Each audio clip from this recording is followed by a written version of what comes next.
No quiero la muerte del malvado, dice el Señor, sino que cambie de conducta y viva.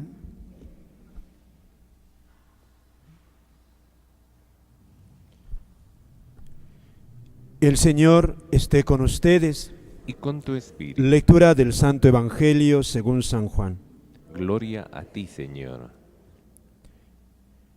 En aquel tiempo Jesús se retiró al monte de los Olivos. Al amanecer se presentó de nuevo en el templo y todo el pueblo acudía a él y sentándose les enseñaba. Los escribas y los fariseos le traen una mujer sorprendida en adulterio y colocándola en medio le dijeron: Maestro, esta mujer ha sido sorprendida en flagrante adulterio. La ley de Moisés nos manda apedrear a las adúlteras. ¿Tú qué dices? Le preguntaban esto para comprometerlo y poder acusarlo. Pero Jesús, inclinándose, escribía con el dedo en el suelo. Como insistían en preguntarle, se incorporó y les dijo: El que esté sin pecado, que tire la primera piedra. E inclinándose otra vez, siguió escribiendo. Ellos, al oírlo, se fueron escabullendo uno a uno, empezando por los más viejos. Y quedó solo Jesús con la mujer que seguía allí delante. Jesús se incorporó y le preguntó: Mujer, ¿dónde están tus acusadores? ¿Ninguno te ha condenado? Ella contestó: Ninguno, Señor. Jesús dijo: Tampoco yo te condeno. Anda y en adelante no peques más. Palabra del Señor. Gloria a ti, Señor Jesús. Pueden tomar asiento. Amados hermanos, en nuestro Señor Jesucristo y María Santísima, nuestra Madre. Mujer, ¿ninguno te ha condenado? Ninguno, Señor. Tampoco yo te condeno. Anda, en adelante, no peques más. Es el centro de estas dos lecturas que hemos escuchado. Mujer, ¿ninguno te ha condenado? Una pregunta de Jesús a una pobre mujer que estaría temblando de miedo, abochornada, avergonzada de su historia. Y Jesús se queda solo con ella, porque nadie se atreve a apedrearla. Este pasaje, queridos hermanos, de la Sagrada Escritura, como también el pasaje anterior que hemos escuchado del libro de Daniel, el drama de la inocente Susana, también es una introducción ya más cercana al drama que vamos a vivir en la Semana Santa. En profundidad es lo que nos quiere decir estas dos lecturas. Es el drama del gran inocente. Susana era inocente. Aquí la Magdalena es culpable, pero no merece ese castigo que quieren aplicarle estas personas. No merece eso. No es sujeta para eso. Y aparece el gran inocente que es Jesús. Es la historia del corazón de Dios y del corazón del hombre sin Dios. ¿Cómo es el corazón de un hombre que tiene a Dios? Es la historia de la Magdalena. Es Jesús, hombre verdadero, Dios verdadero, cuando encuentra el pecado, cuando encuentra a un hombre cargado de pecado, ¿cómo actúa? busca no su muerte, sino que cambie de conducta y viva. Eso es un hombre que tiene a Dios, agota todos los medios para salvar. Y lo opuesto, cuando un corazón humano no tiene a Dios, aquí en la primera lectura hemos visto el abismo en que puede caer. Unos hombres acostumbrados a un pecado y tenían el poder en sus manos. Tenían el poder, el pueblo confiaba en ellos. Se cegaron en el poder y en un pecado. Y arrastrados por esas dos pasiones, van a intentar ejecutar a un inocente. El drama de Susana termina con un final feliz. Sale su gran abogado, que es el profeta Daniel. Pero el drama de Jesús no termina así. Odio es lo que tienen a Cristo, el gran inocente, y lo van a apedrear porque lo van a ejecutar. Morirá en la cruz. Terrible, queridos hermanos, ver el corazón del hombre así. Pero es esto la Sagrada Escritura, que no tiene reparo en mostrar todas estas realidades. ¿Por qué hace esto la Sagrada Escritura? Es para advertirnos a todos nosotros de lo que es capaz cualquier corazón. Nadie está libre, nadie. Así es el ser humano. Pero Dios, por eso mismo, al ver esta realidad del hombre, que puede endurecerse así en el pecado, y no respetar siquiera al inocente, por eso Jesús, el gran inocente, hecho hombre, va a cargar con todos los pecados. Esa es la Semana Santa, cargará con los pecados de estos dos ancianos tan crueles, y también cargará con los pecados de la Magdalena. Para Cristo, el mayor peso, el reparar los pecados de todos los hombres. Para el hombre le vendrá lo mejor, que es la misericordia, el perdón. Cuando Jesús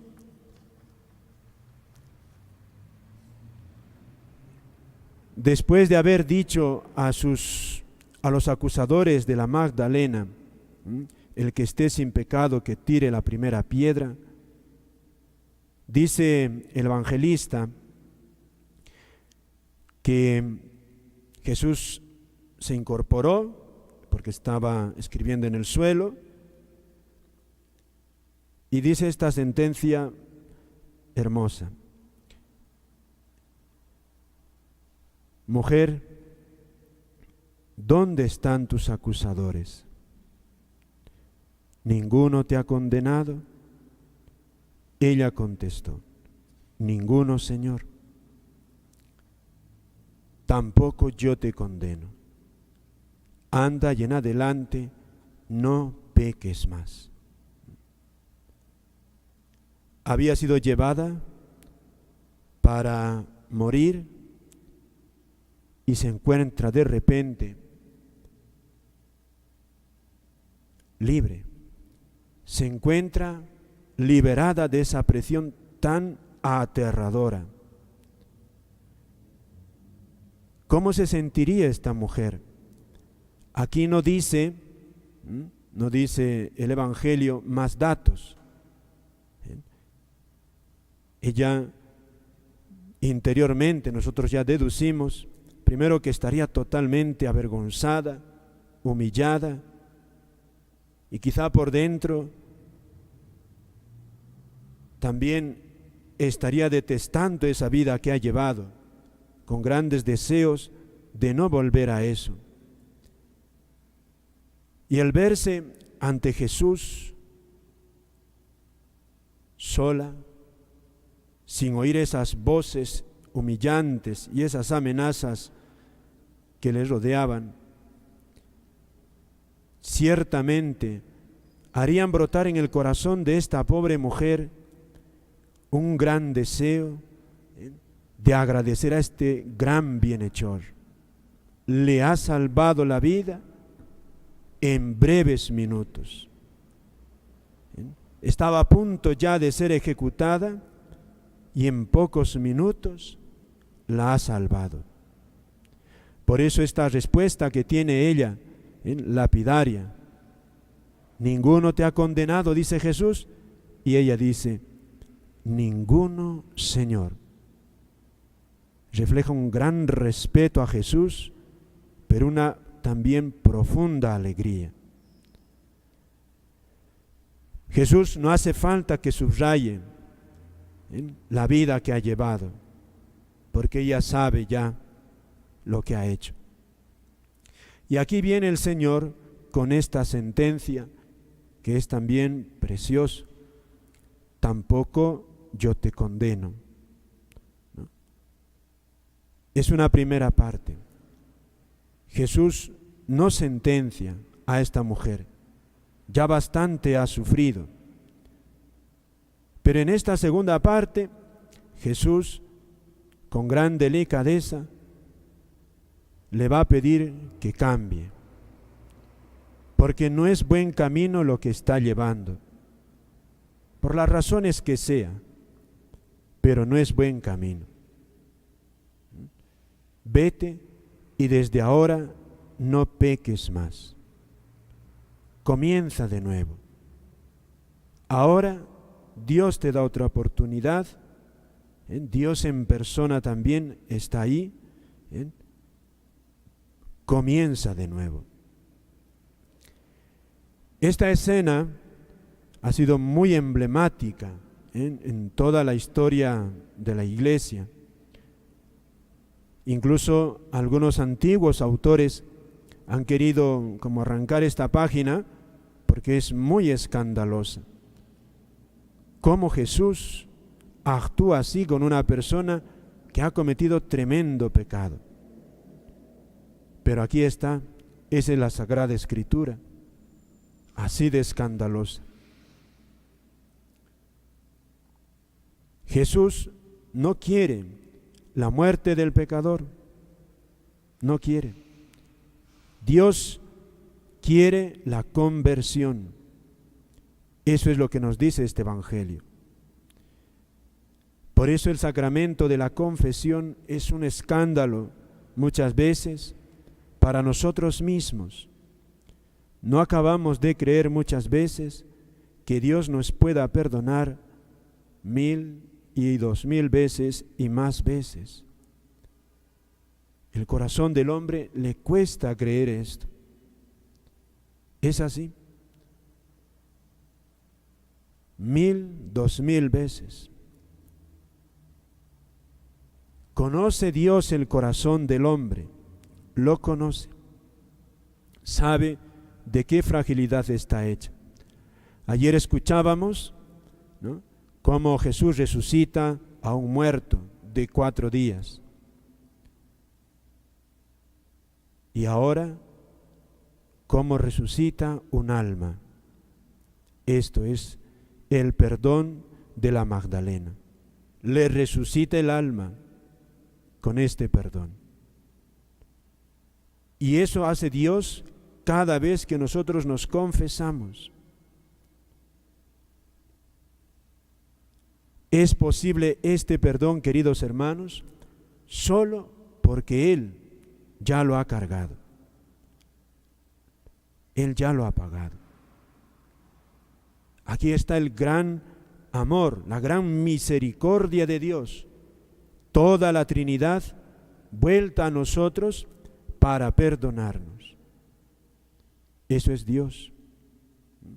Eso es Dios.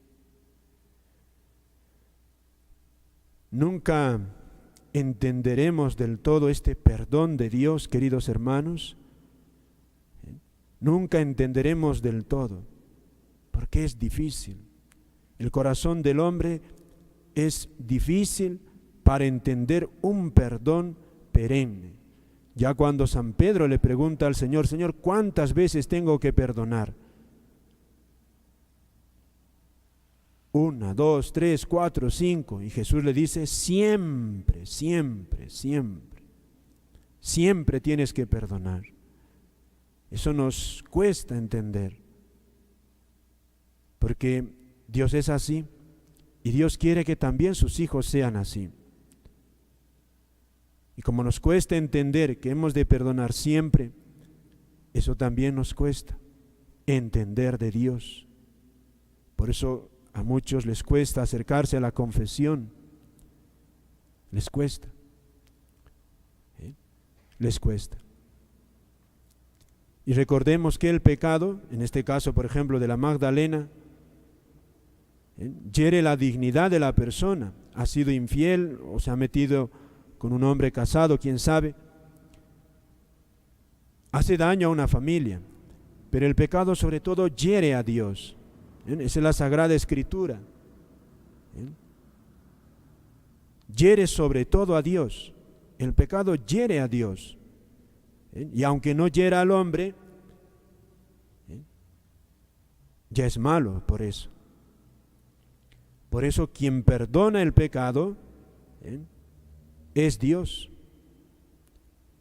Nosotros podemos sentir vergüenza por haber robado, haber mentido, habernos irritado, y es algo feo, pero además de ser algo feo, sobre todo, el pecado es una ofensa que va directamente a Dios. Por eso Él es el único que puede perdonarnos y al único que debemos pedir perdón cuando hemos pecado. También si hemos ofendido a alguien, claro, habrá que pedir perdón. Por eso, fíjense, en la confesión, cuando uno se confiesa, el sacerdote cuando pronuncia las palabras de la absolución, no es una oración donde pide a Dios, Dios, por favor, perdona a esta persona que se ha arrepentido. No es una súplica, no es súplica. Tampoco es firmarte un certificado, ¿no? Como cuando das un examen y el director ve la nota que pone el profesor y el director certifica: esta persona ha aprobado. Cuando vamos a la confesión, el sacerdote no es que con la absolución certifica de que Dios ya te ha concedido el perdón, ni es una oración de intercesión que hace el sacerdote para que Dios te perdone, ni es una constancia que te firma, que te dice estás perdonado. No, en la confesión, en ese instante en que el sacerdote dice yo te absuelvo de tus pecados, fíjate, en ese instante el sacerdote causa y comunica, fíjate, causa y comunica el perdón de Dios. Causa. O sea, no es, por eso es, el sacerdote en ese momento hace las veces de Cristo. De alguna manera Cristo se mete dentro de él, y él perdona. No solamente en ese momento, sepan, el sacerdote siempre dentro de él está Cristo, no le abandona. Tan maravillosa, tan grande, queridos hermanos, es la resurrección de un alma del pecado a la gracia, tan grande y tan admirable, que San Agustín ha dicho que la conversión, ¿no?, el perdón que Dios hace en un alma arrepentida, es un prodigio que supera incluso a la mismísima creación. Es más que crear un mundo, el perdón de los pecados. Por eso es mucho más que la resurrección de Lázaro. Mucho más que eso, mucho más. Y fíjate que Dios esto lo hace 1000 veces y millones de veces con todos los que se acercan al sacramento de la confesión. Y así como a la Magdalena, Jesús ya sabía toda su historia, así conoce Dios nuestra historia. Y Él quiere que vayamos donde Él, porque Él es así. Encuentra arrepentimiento, perdona. Y qué terrible es el corazón del hombre cuando no tiene esa misericordia de Dios. Entonces el hombre, fíjate, Dios no permita, queridos hermanos, que en nosotros entre esa dureza de mirar a los otros con desprecio y mucho menos de querer utilizarlo para nuestros intereses, ¿no? Sino actuar como Dios. Siempre hay en el corazón de Dios perdón para el que está arrepentido, siempre, siempre. Y cuando no hay esa misericordia, ya vemos también el mundo, cómo está, cómo se tratan, cuántas injusticias, cuántos atropellos, cuántos inocentes rodando por la calle, víctimas de tantas injusticias, cuántas.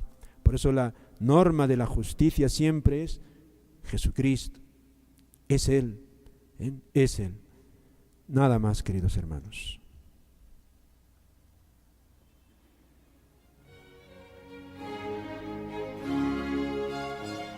Reflexionamos brevemente sobre el Evangelio y la homilía que acabamos de escuchar.